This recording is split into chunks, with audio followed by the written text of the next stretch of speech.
Hey everybody, Dr. Rick Wallace here. This is not going to take long at all, but it's something I wanted to jump in on. I just found out that B. Smith passed away. It was announced by her husband, Dan Gasby, that she passed away. Those who didn't know, B suffered from dementia, and so she's been deteriorating for some time now. And the big thing that's about it is, everybody's in an uproar because her husband moved his girlfriend into the home while he took care of her in her last, year or two, or however long it was. And everybody's, dragging him and talking about it, and people are asking me to weigh in on it. So I'm going to weigh in on it. People know how I am about marriage. So I'm going to just get straight to the point. First of all, to throw salt in the wounds. You got your basically your side piece because you still married. You still are covenantly connected to your wife who's going through something.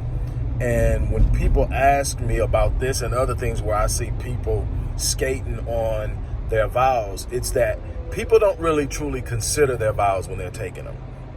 More people are infatuated with the wedding than the marriage anyway. So when they're taking the vows, it's almost like, going through the motions of something without really seriously giving some consideration to what you're really saying. Because I see way too many people who come to me for counseling in their relationships who simply don't get you're not standing up and living up to the vows that you've taken. What do I mean? It's easy to say it when you're saying for richer or for poorer, for good or for bad, for better or for worse, in sickness and health, until death separates us. And I've seen that lived out with my grandparents. I heard the story of, I wasn't born, but my grandmother went through what's called a nervous breakdown, where she totally just lost it, shut down, and was for 5 years basically unfunctional, couldn't do anything, was like literally, maybe psychotic, just out of it. And my grandfather did what he had to do to take care of her. He found people to watch her while he worked several jobs to hold her down until she came out of it. And then guess what? At the age of 78, he was diagnosed with acute leukemia and given 2 weeks to live. He fought for 5 years, and it got to a point to where he had to have his diaper changed. He had to do all that. He was 200 and something pounds. She was maybe 105.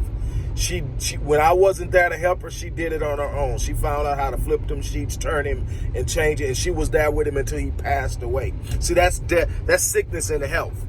They went through the richer or the poor. They went through the better or the worse. See, the thing is, nothing in life is going to be a thing where you can just sit up and everything's great. But nobody really truly takes into consideration what better for worse means for rich or poor, in sickness and health. We got people skating for irreconcilable differences. We got people skating for, I just wasn't happy anymore. Find a way to make yourself happy. So there's going to be times you look at your mate and you can't stand them, but you got a covenant with them, build with them, find a way to make it work.